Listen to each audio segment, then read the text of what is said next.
and even villagers that lie across the map, but we never get a clear answer that tells us how they got there or where they even came from. Well, by analyzing secret hints and lore put into the game, we can figure out what events happened before we spawned in the worlds and piece together the story of Minecraft. It all began centuries ago, before there were any temples in the desert or mine shafts underground. It was a new world ready to be cracked open like an oyster for whoever stumbled across it first.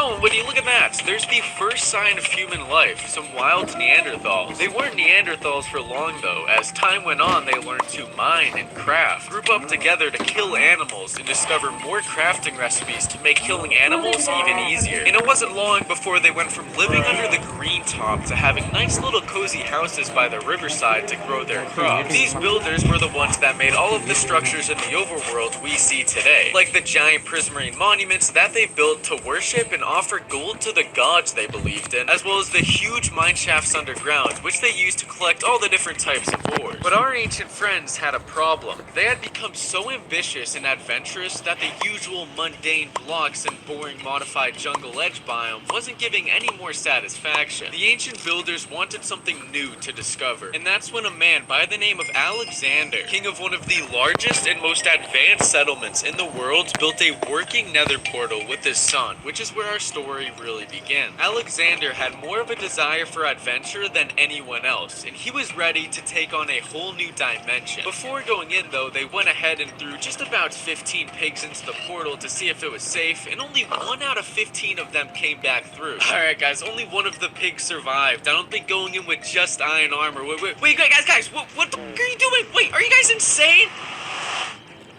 As soon as they entered the nether, they were taken off guard by a huge wave of heat, similar to that of opening an oven baking cookies, but this place didn't smell good. And after seeing a giant white cube explode some of the remaining pigs from earlier, he immediately ordered a team of builders to start constructing huge red fortresses that were similar to the castles they had back home. These nether fortresses would be used to protect themselves against the harsh nether environments and to serve as a place to settle in and store their loot. To add even more to this nether society, huge stone bastions were built to house pigs for easy food access, and several nether portals were built with backup escape gear to provide quick access to the overworld. Everything was going splendid, and Alexander was ready to launch another new expedition to conquer the depths of the nether. But on one dark morning, things would take a turn for the worse. In need of food for the trip, the king sent his son out alone to the bastions to get some pork chops. But when he arrived, he noticed something awfully strange about the pigs. Half of their flesh had melted off of their bodies, revealing their skeleton from beneath, and a coat of green fungus lined the border between skin and bone. They looked dead, but they were well alive, so the prince went to kill one of the animals to see if it'd still drop a pork chop. Rotten flesh?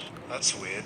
Wait, huh? Because the netherwarts the pigs were being fed was a fungus, it ended up taking control of their bodies and turning them into aggressive zombie pigmen. The prince didn't come prepared for battle, so he ran as fast as he could towards the fortress. Help! Help! Help! Help! The screams echoed off the walls of the nether and made their way to Alexander, who immediately ran to see what the yelling was about. Quickly looking through one of the fortress windows, he could see the horde of monsters chasing after his son, but before he could mine through the wall to save him, it was too late. Hang in there, son, I'm coming! As he got closer to where his son had just died, the blocks in the area changed from a red netherrack to a brown and mushy substance with what looked like faces printed into it, staring back at him, screaming for help. To his right lie his son's skull, which now turned from a concrete white to withered and black. He picked up the skull and gathered the blocks, which now held his son's soul, and went back to the overworld with the mission of bringing his son back to life. He felt that his cravings for exploration and power had gotten his own son killed, and bringing him back was the only way he could ever forgive himself. Despite his high reputation though, everyone in the kingdom began to think he had gone insane and didn't think there was any way he could bring back the dead. But the king was obsessed, and after multiple tests, he figured out that there was some sort of energy hidden in the soul sand. When he ran over it with soul speed boots, small souls would be released out of the soul sand, giving him speed. Not only that, but he noticed soul sand gives life to netherwarts in a lifeless environment if grown on it, which led him to believe if he could somehow combine soul sand in his son's dead skull, he could bring him back to life. And after countless attempts of trial and error in his dark basements, he finally figured it out. Or at least he thought he did. Please walk. Please come back to me. Son, is that you?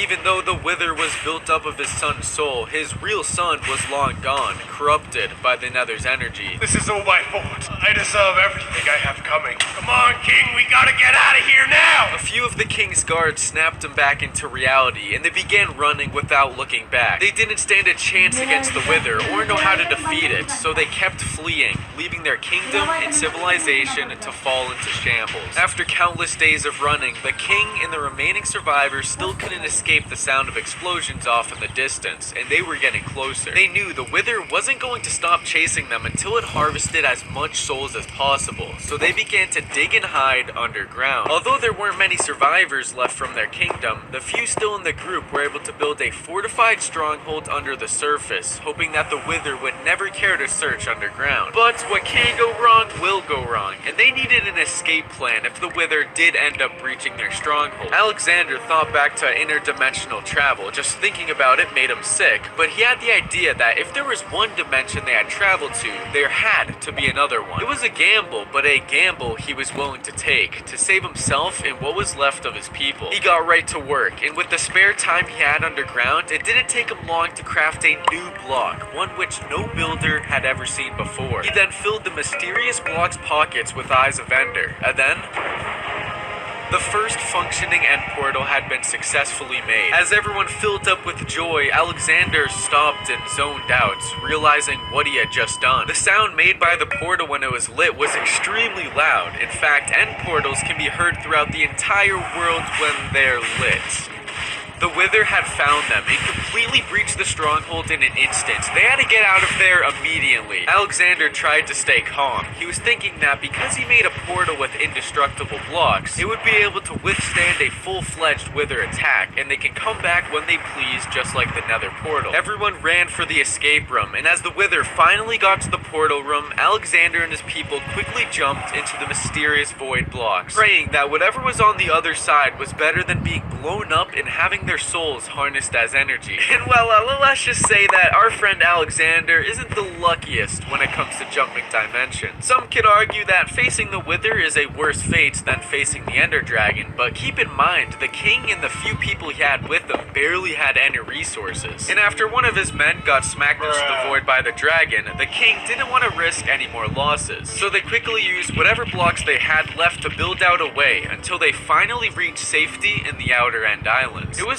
quiet, and the only sign of life were these tall chorus plants that they had to start eating to survive. And there was also these shulkers that were really just a nuisance. Now with an almost endless food supply, they went ahead and started building giant end cities for a temporary base to settle in and store whatever loot they had left on them. It was actually pretty nice. They didn't have to worry about giant spiders or skeletons, but they knew that they had to return to the overworld at one point or another. And they knew the only way to open up a return portal would be by killing the dragon. Alexander and his people immediately got to work once again, crafting any potions and weapons that they could from their leftover resources. After that, they began harnessing the power of flight. By using the Shulker's special levitation effect, they made huge flying end ships with dragon head replicas on the stern to show that they weren't messing around. They were going to fly these bad boys and their elytras straight into battle and take back what was theirs. The king took his place at the front of the ship, equipped his armor, and everyone refilled their saturation with the chorus fruit one last time before battle.